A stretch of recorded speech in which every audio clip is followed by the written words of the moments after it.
My name is Abigail White. I'm 21, and I used to believe that being dependable was the same as being loved. We met in a photography elective last year. Ava blew into the classroom like she owned the light, laughing, magnetic, every gesture calibrated to be accidentally perfect. I was the quiet girl with a camera and a habit of overthinking composition. She picked the seat next to mine like it was serendipity.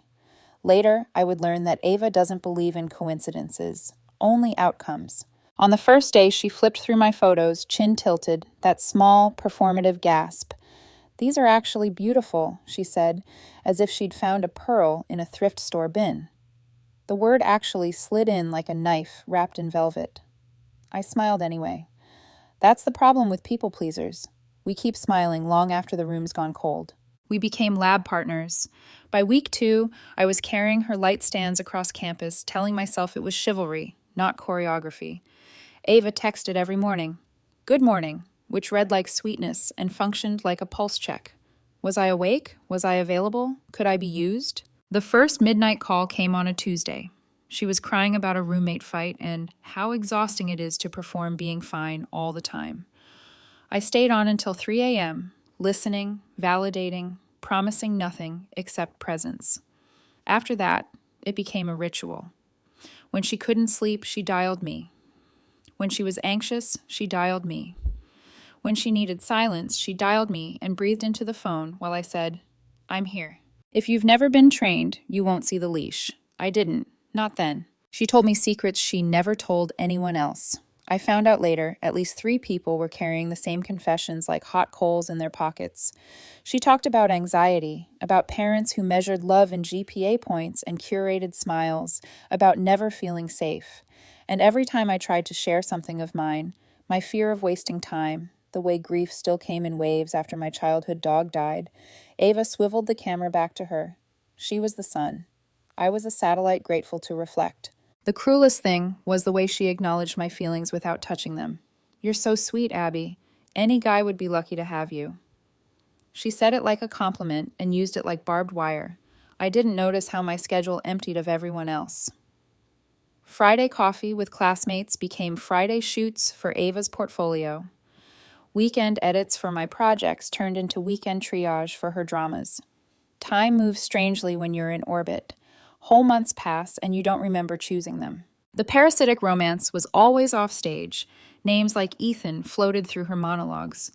She'd dissect a single emoji he'd sent for half an hour. "What does this mean?" she'd ask, and I'd autopsy punctuation while a part of me quietly bled. I told myself she was scared, that real intimacy required patience, that maybe she felt something for me too, but she was protecting our friendship. That's how grooming works when it isn't sexual. You live in the gray because it keeps you compliant. 3 weeks ago, the lighting changed. We were at our usual coffee shop, the one that smells like lavender and printer ink. She ordered her lavender latte and a cookie she wouldn't finish. I gave the appropriate murmurs as she relayed a fresh Ethan saga. My phone buzzed with an email about a scholarship deadline I was about to miss because I'd spent the last 2 nights editing Ava's submission video. I turned the screen face down. She smiled at me, not warm, not kind, victorious.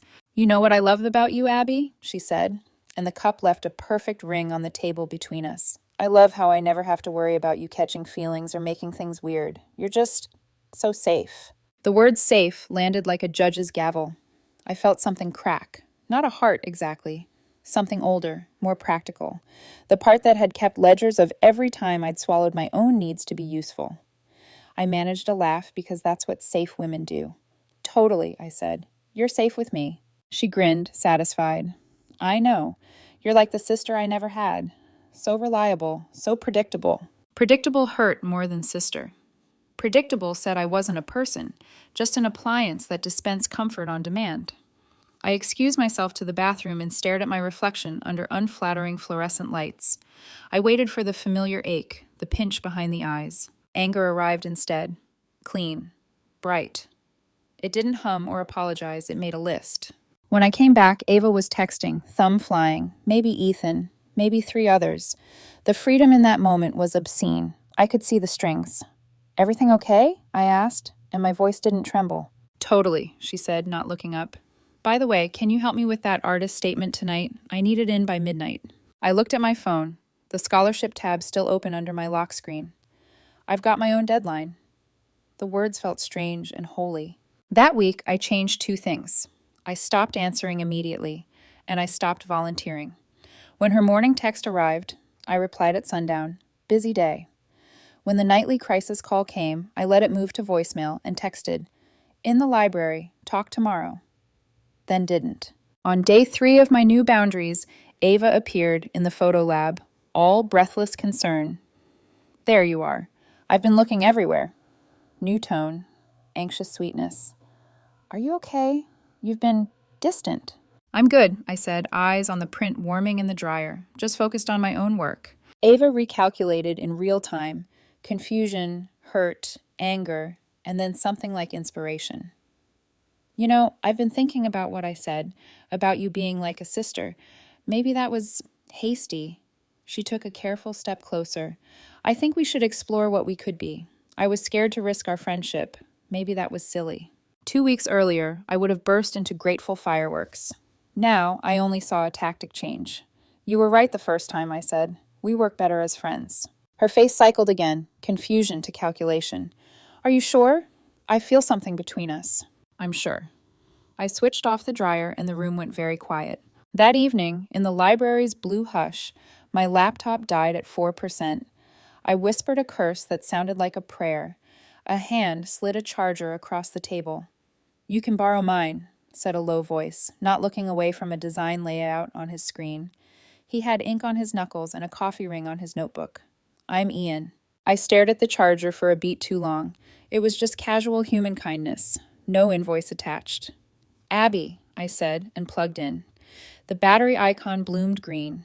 We talked in the way you do when conversation isn't an audition. He laughed at things that were actually funny. He asked about my work like he meant it, not like a prompt to talk about himself. I'm in design, he said when I asked. Second year. I do typography when I'm avoiding my feelings. He grinned. Kidding. Kind of. Somewhere between font jokes and shared silence, my phone buzzed on the table. Ava. Urgent. Ava. Are you up? Ava. Please pick up. I flipped the phone face down and kept listening to Ian describe how grids can be a mercy. Structure so your heart has room to move. Later, walking back to my dorm, the night tasted like rain. I opened Ava's messages. Where are you? I need you. I don't know what to do. Ethan posted a story with that girl again. I'm shaking. Please. My thumbs hovered over a reflex I'd practiced for a year and a half. Then I put the phone away. The sky did not fall. The next afternoon, she tried a new script. She bumped into me outside the lab with 2 lattes and a smile that looked like truce. You must be exhausted, she said brightly. All that extra work. I was thinking, maybe we could go somewhere this weekend. Just us. Reset. She touched my arm. I miss you. I thought of the scholarship tab, of the charger sliding across the table without ceremony, of my own voice saying, I have a deadline. The ledger balanced itself. I can't, I said gently. I'm busy. The smile thinned. With what? The question wasn't curious. It was an audit. My life, I said, finally. For a heartbeat, Ava dropped the mask and I saw something feral underneath. An animal startled by its food dish being emptied. Then the smile snapped back on, brighter than ever. Okay, totally. Another time. On my way out, the printer coughed and a test sheet fluttered to the floor. I picked it up, a rough mood board, lavender blossoms, a girl's hand on a shoulder, a caption penciled in the corner. Safe isn't love. I didn't remember writing it. Maybe I didn't. Maybe some future version of me sent it backwards, a breadcrumb laid under fluorescent lights. That night, Ava called twice. I didn't answer. The third time, I picked up and said, Ava, call your therapist, or call Ethan. I can't be your emergency exit anymore. Silence. Then a voice I'd never heard from her before. You're going to regret this, Abigail. Maybe, but regret feels different when you finally choose yourself. I hung up, put my phone on Do Not Disturb, and opened a blank document titled, Statement, Abigail White, Scholarship Submission. Outside my window, someone laughed, and the sound didn't ask me for anything. The first day I didn't respond until evening. I expected the sky to fall. It didn't. It just rained the way campus always does in November. Soft, undecided, a mist that blurs the edges of things. Ava's morning text sat there, cheerful punctuation with an engine humming beneath it. GM, how's my favorite human? I let it idle all day while I wrote my scholarship statement in the library's back corner and drank a coffee that tasted like determination. At 7:04 p.m., I wrote back, busy day, hope you're well, not unkind, not open-ended. I stared at the period like it was a locked door. When you've been an exit route for someone else's panic, a period is an act of rebellion. The second night, she called at 12:08 a.m. The ringtone lifted and I felt my lungs do that old automatic thing, expand for her, make room. I turned the phone screen face down and watched the blue cast of the library lamps give the page a quiet kind of dignity. When the call ended, her text arrived. Can't sleep, anxiety bad. Please? I typed. In the library, talk tomorrow. Then I didn't. Small infidelities to a pattern that had been devouring me. By day 3, she found me. The photo lab door swung open with weather in her hair. There you are. Her smile was warm. Her eyes were doing math. I brought you a lavender latte. She held it like a peace offering and a leash. Thanks, I said, but didn't reach for it. I'm cutting caffeine for a bit. Not true, but the boundary needed a bodyguard. You're okay? She asked, stepping closer, the lab lights catching the gold in her irises. You've been different. I'm working on my own submissions, I said, keeping my hands busy with the dryer switches. I've been behind. She nodded slowly, as if listening to a podcast about empathy. I've been thinking, she said, soft as a rumor, about what I said last week. That thing about you feeling like a sister. I was deflecting, protecting myself. A vulnerable tilt of the head. I think we should see where this goes. There was a time her half-sentences felt like cliff edges I needed to leap from. Now I saw the parachute tucked up her sleeve. You were right the first time, I said. We're good as friends. Are you sure? Her voice lowered, intimate. Because I feel something. You feel my absence, I said gently, and she flinched like I'd turned on a light. She laughed too brightly. Don't be dramatic. That afternoon, I went back to the library and found the table with the paint-splattered charger Saint. Ian was there, hood up, sleeves pushed, letters dancing in a layout grid that somehow looked like choreography. The chair across from him was empty. I sat, waited for him to notice. He didn't, because he was in that rare focus fugue artists get when they love the thing they're making. Hey, I said softly, so the word wouldn't shatter anything. He glanced up, smiled like we were picking up a conversation we hadn't finished. Abby, right? He unplugged the charger and slid it toward me as if it had been assigned to me by fate. I brought the good one. It doesn't flicker. Thank you, I said, for yesterday too. He shrugged. Small heroics. I'm avoiding my history of design reading, so enabling other people's productivity feels like a personality. We exchanged tiny, non-invasive facts. He had a part-time job at the print shop off campus. He hated fonts that apologize for themselves. He loved flawed paper because it made images look like they had a pulse.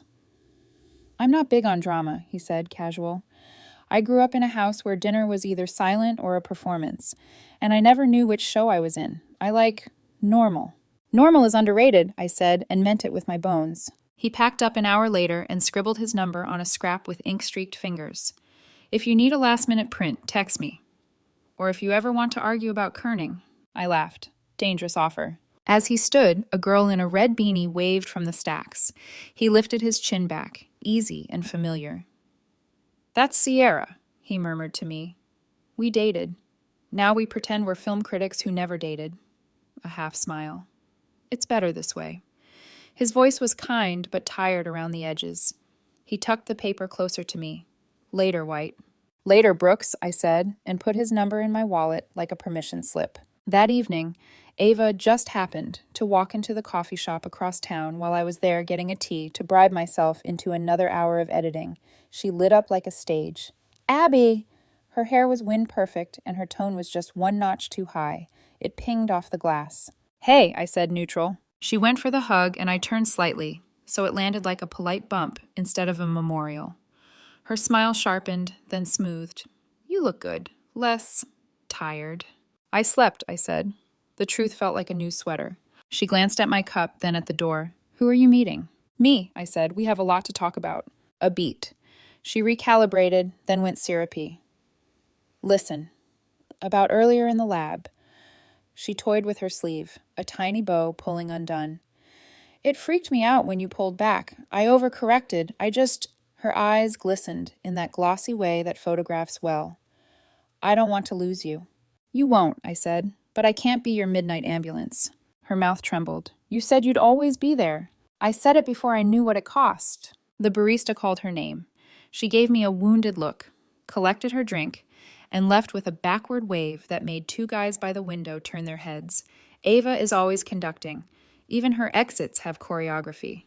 Word drifted after that, slow and sticky. Nah texted to ask if everything was okay because she'd heard I was pulling away from my support system.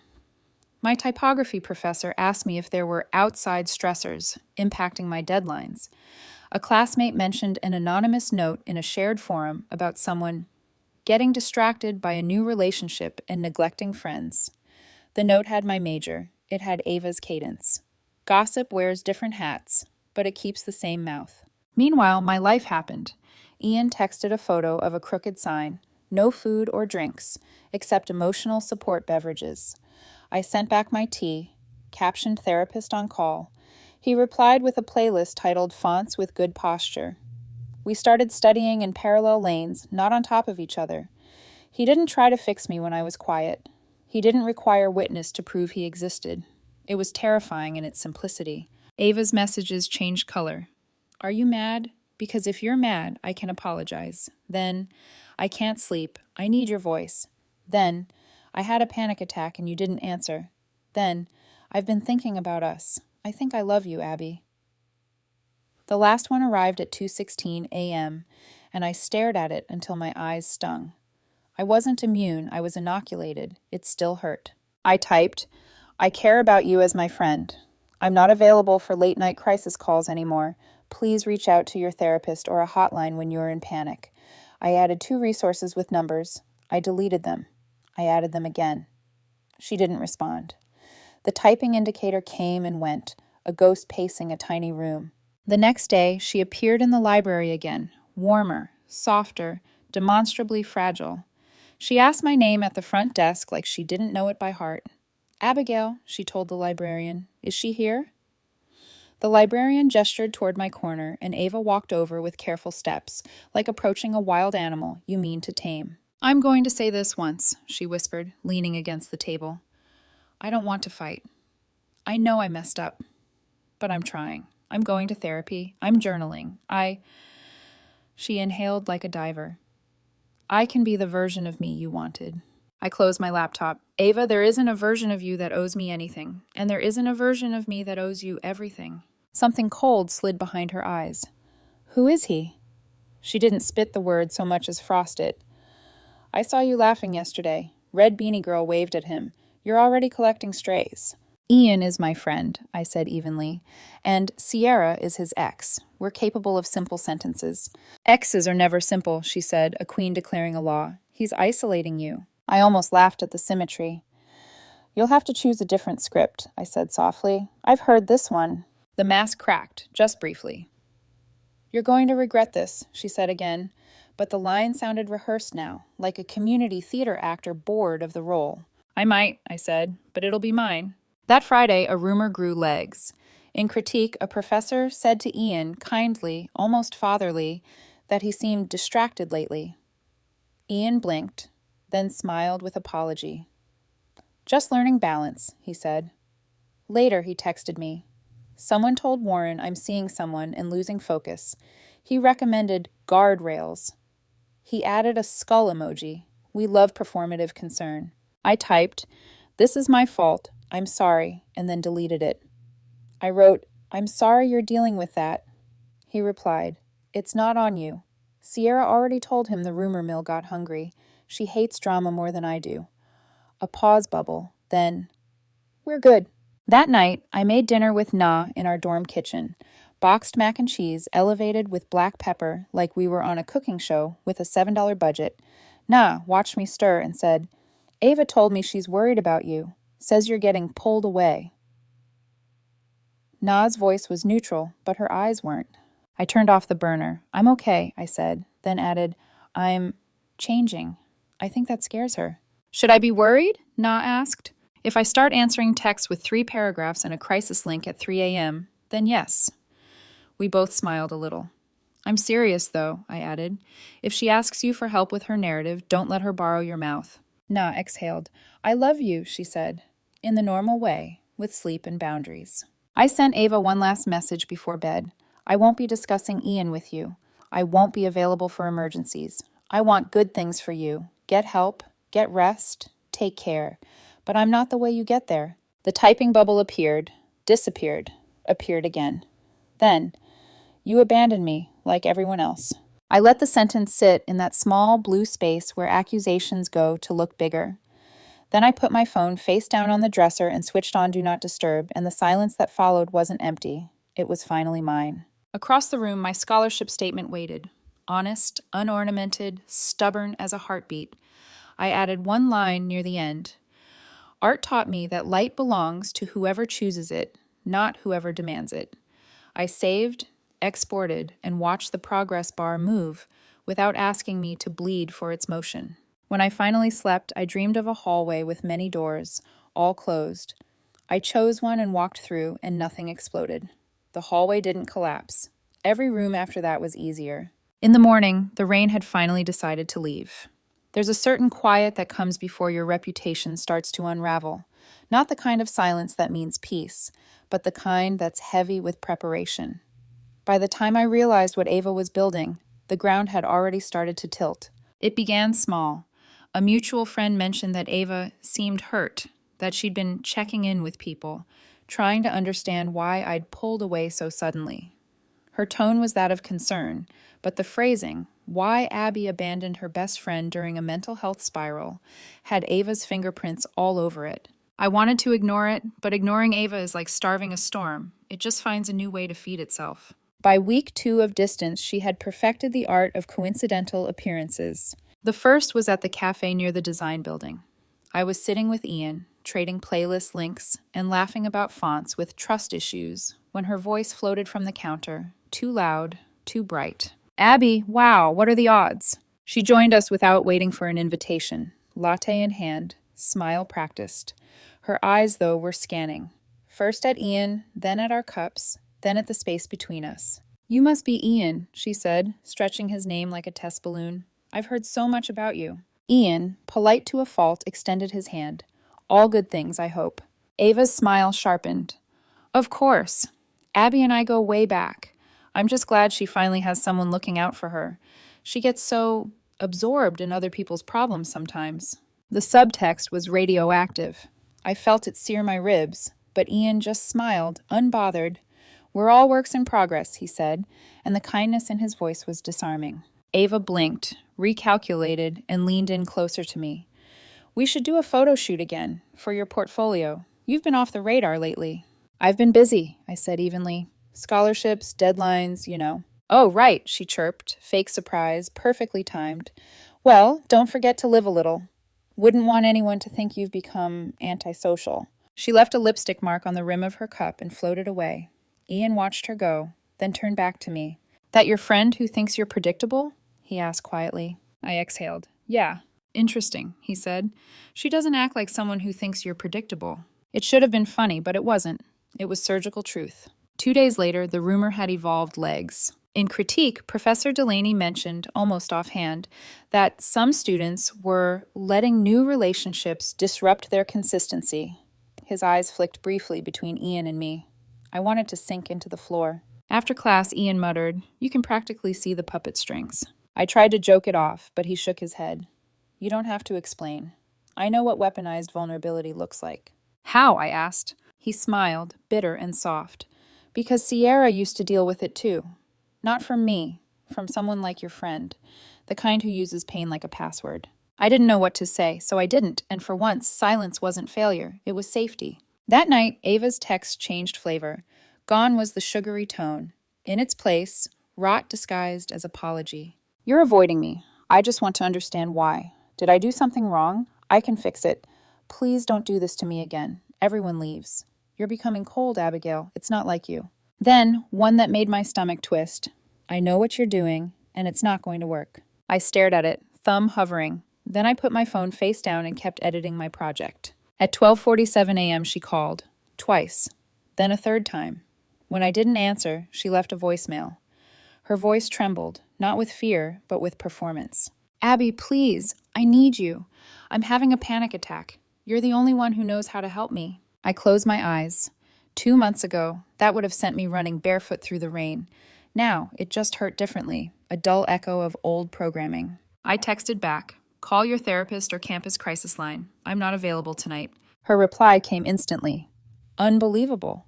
You're just like everyone else. I thought you were different. And then, you'll regret this. She's not who you think she is. She meant Ian, of course. In Ava's world, every emotional earthquake had a villain, and I'd just assigned her the wrong role. By morning, screenshots had started circulating. A friend named Maya sent me one, hesitant. Ava posted this on her story last night. You should see. It was a block of text, pale pink background, cursive font. It hurts when someone you trusted starts acting like you're toxic just because you needed them. Real friends don't make you choose between your mental health and their new relationship. No names, but the subtext screamed through the pixels. The comments were full of, you deserve better, and sending love. I scrolled, heart pounding. Not with guilt, but fury. Not because she'd lied, because she'd done it so beautifully that even empathy itself bowed to her. I closed the app, opened in my camera roll, and found the screenshots I'd been quietly saving for weeks. The 3 a.m. guilt spirals, the veiled threats, the apology texts that started with I'm sorry and ended with but you made me. I didn't send them, not yet, but knowing I could, it was power enough. Later that week, she escalated again, this time in person.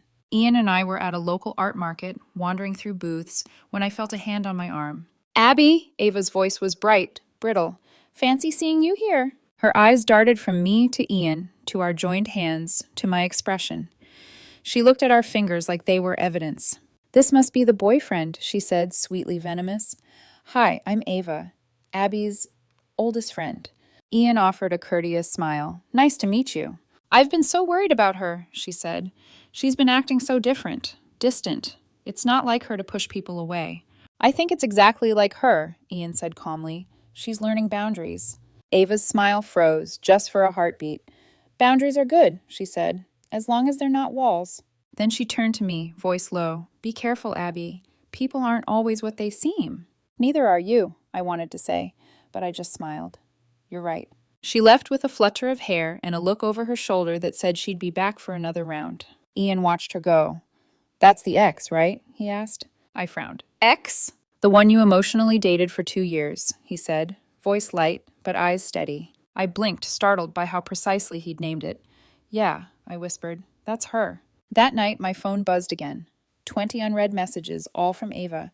The last one stopped me cold. I have screenshots, too, of you saying you'd never leave me, of you telling me I was the most important person in your life. If you don't talk to me, I'll show them to everyone. I stared at the screen until the words blurred. Then I typed one message back. Do what you need to, Ava. She replied instantly, You're making a mistake. No, I typed. I'm fixing one. For the first time in 2 years, I turned off notifications, closed my laptop, and let the world shrink to the size of the person sitting next to me. Ian didn't ask what happened. He just looked at me, steady, patient, and said, Want to go somewhere quiet? We walked by the river where the streetlights pooled like honey on the water. I told him pieces of it, not the worst parts, just enough. How she'd trained me to believe loyalty meant self-erasure, how it felt to unlearn that reflex. He didn't interrupt. He didn't try to fix it. He just listened, the way I'd once been trained to listen for someone else. At one point, he said softly, You know, people like that don't fear losing love. They fear losing control. And for the first time, the word safe didn't sound like a cage. It sounded like something I could build. The next morning, Ava's group message went out, to half our friend circle. It was long, rambling heartbreak disguised as confession. I never thought Abby would cut me off because of a boy. I guess I was wrong about our friendship. I'll always care about her, even if she's too blinded by infatuation to see what's real. The responses were predictable. Heart emojis, sympathy, a few men always ruin things. But the thing about good manipulations is they collapse under repetition. By noon, messages from mutuals started trickling in. Hey, what's actually going on? By evening, people were already comparing notes. Ava had overplayed her hand. She thought she was telling a story about my betrayal. She didn't realize she'd just exposed her pattern. By the time her group message hit my inbox, the storm had already started to shift direction. At first, I didn't reply. I just stared at the glowing paragraph where she called me a kind soul led astray, and signed it with a broken heart emoji, as if grief could be manufactured in Canva. Then the private messages began. Maya. Hey, Ava's post seemed off. Is there more to the story? Jake from photography. She's been asking everyone weird questions about you and that guy, Ian. You okay? Naina. I think Ava's lying, but I need context. I realized something in that moment. The truth doesn't need to scream. It just needs to be consistent. So I answered. Carefully. I didn't send a manifesto. I sent receipts. Screenshots of her threats. You'll regret this. Voicemails where she weaponized panic. You're the only one who can help me. Texts where apology and accusation danced in the same breath. I wrote a single message to go with them. This isn't a breakup story. It's a boundary story. She called it friendship. I called it survival. No hashtags, no theatrics, just facts. And somehow that calmness carried more weight than all her curated tears. Within hours, dots began to connect. Jake sent another message. Wait. She used to do this with me too. Late night calls, saying I was the only one who understood her. Then vanished when I couldn't drop everything for her. Emma from ethics class chimed in next. Ava borrowed money from me last semester. Said she'd pay me back when her parents sent funds. Never did. Then blocked my messages until finals week. Sarah from studio. She told my boyfriend I was emotionally cheating with a lab partner. Caused a 3-week fight. Turns out she'd been flirting with him the whole time. It was like dominoes falling in slow motion. Every story landed with the same structure. Love bomb, crisis, extraction, discard. By evening, our group chat looked like an investigation board. Different names, same blueprint. Nana wrote what we were all thinking. She's been scripting all of us like background characters in her personal trauma show. And for the first time in years, the narrative wasn't hers to control. Ava's silence lasted 2 days. Then she cornered me in the student center. She looked wrecked, makeup smudged, eyes ringed in exhaustion. If I hadn't known her tells, I might have believed the performance. Abby, she started, voice trembling. We need to talk. No, I said quietly. We don't. Please, She reached out, fingers brushing the air between us. I know I messed up, but everyone's turning against me. They're twisting everything. You don't understand what this feels like. I do, I said, because I lived it. You just don't like being on the other side. Her eyes filled instantly. You think I'm a monster. I think you're scared, I said. And when you're scared, you control. But control isn't love. She laughed then, small, bitter. You sound like one of those self-help videos. Maybe, I said, but at least those videos come with disclaimers. She took a shaky breath. I loved you, in my own way. No, I said softly. You love the way I loved you. Her face went slack, hurt, giving way to calculation. So that's it? You're just going to walk away after everything I've shared with you? You didn't share, I said. You outsourced. Something sharp crossed her face. Real anger, stripped of performance. You're not as innocent as you think, Abigail. You liked it, being needed, being the hero. That one landed because she wasn't wrong. There was a part of me that found worth in being useful, that mistook exhaustion for purpose. Ava hadn't invented that weakness. She'd just mined it. Maybe I did, I said, but I'm done confusing self-worth with servitude. And I walked away. 2 nights later, Ian and I sat at the print lab, surrounded by the hum of machines and the quiet clatter of drying ink.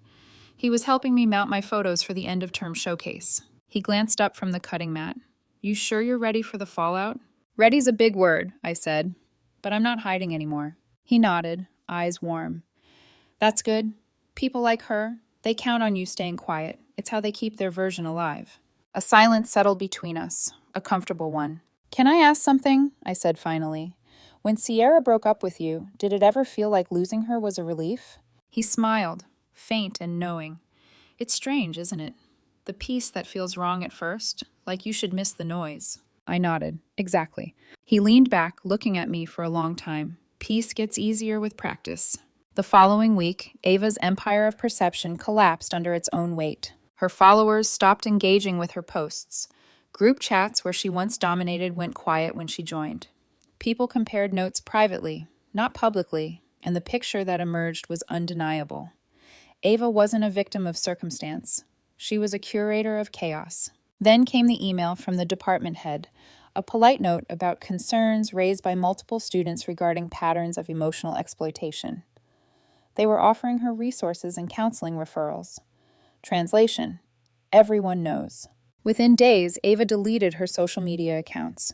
By mid-semester, she had withdrawn from the university for mental health reasons. Nana told me she'd mentioned needing a fresh start. Maybe she'd find one. But the cynic in me doubted she'd stop rewriting the same story, just with new cast members. A week after she left, I got a DM. No profile picture, no filters, just her name and a paragraph that began like an apology and ended like a sermon. I'm sorry for any pain I caused. Losing you taught me so much about who I am. I'm grateful for the lesson, even if you'll never forgive me. Even her remorse was transactional. She couldn't say sorry without trying to extract closure. I typed a reply, then deleted it. I didn't owe her my silence or my forgiveness, but I did owe myself peace. So I archived the message and turned off my phone. For the first time in 2 years, my reflection in the dark window didn't look like someone auditioning for empathy. It looked like someone finally free. A week later, the photography showcase opened. My final project hung near the center. 6 self-portraits taken in reflected surfaces: a mirror, a puddle, a shop window, a phone screen, each one half hidden by glare. The title, Useful Light. Ian stood beside me, hands in pockets. "You're in all of them," he said. "Yeah," I said. Took me a while to find the exposure that felt true. He smiled. "You did." And somewhere across the room, I imagined Ava's old words. Safe, predictable, reliable, echoing faintly, stripped of their power. Because safe wasn't boring anymore. Safe was the absence of threat. Safe was finally mine.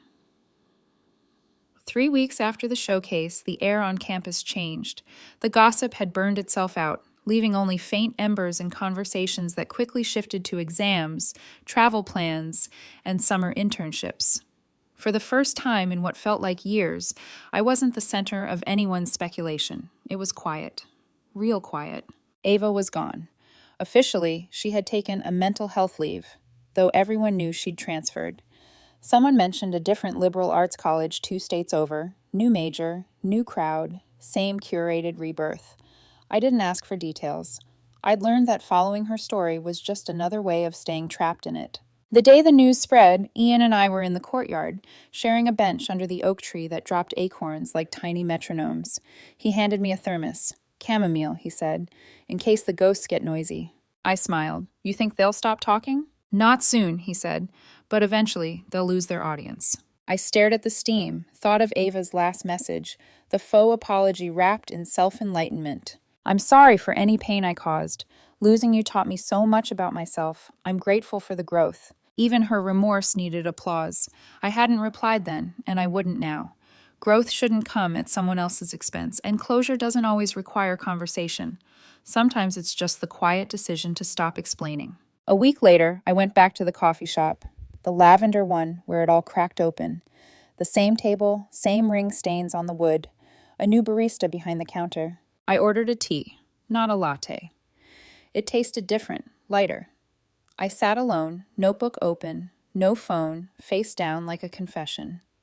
Just silence. I caught my reflection in the window, hair pulled up, camera bag slung over the chair, eyes unguarded. For the first time, I looked like someone who belonged fully to herself. And maybe that's all survival really is, choosing what you belong to. A message buzzed then. "Nina, you and Ian coming to open mic night?" Sierra's reading a piece, and it's apparently brutal. I laughed and typed back, "On our way." When Ian arrived, he slid into the seat across from me, unbothered by the familiarity of this table, this air that once carried someone else's script. "You look lighter," he said.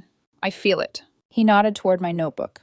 "Writing something new?" "Maybe," I said, smiling. "Something about the cost of being useful." He grinned. "Make sure you charge interest." At the open mic, Sierra read a poem about leaving people who mistake dependence for devotion. The room went still at one line. She called it love when what she meant was leverage. The audience exhaled together, and I felt the echo in my bones. Ian glanced at me, his eyes asking if I was okay. I nodded. "Perfectly." Later, walking home under the halo of streetlights, he reached for my hand. It wasn't grand or cinematic, just gentle and deliberate. And for once, I didn't feel the reflex to measure or earn it. It simply existed, steady, warm, mutual. That night before bed, I found myself scrolling through my old messages. Hundreds of them. The good morning check-ins that were really availability tests. The late night confessions that blurred into commands. The apologies that weren't. I didn't delete them. Not yet. They weren't wounds anymore. They were documentation. Proof that I'd survived something that once defined me.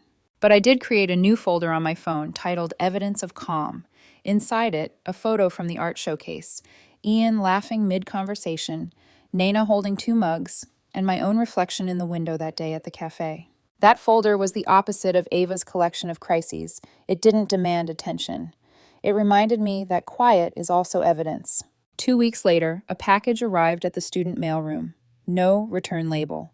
Inside, a flash drive and a note in handwriting. I recognized instantly. Abby, these are your photos from last year's project. Thought you'd want them back. No hard feelings. A. No apology, no explanation. Just a gesture carefully designed to look like one. I smiled sadly, placed the note in the recycling bin, and kept walking. Sometimes the final confrontation isn't explosive, it's anticlimactic, because the true ending already happened the moment you stopped performing. Graduation came early for me, not in ceremony but in mindset. I finished my portfolio with the new series I'd been working on, self-portraits taken at night, using reflections in glass and water. The last image was of my own hand holding a lit match, the flame mirrored in a window streaked with rain. Title: The Safe One. At the gallery exhibit, a stranger asked, "What does it mean?" I smiled. "It means safety isn't about walls. It's about choosing who gets through the door." She nodded, thoughtful, and walked on. Ian appeared beside me, holding 2 paper cups.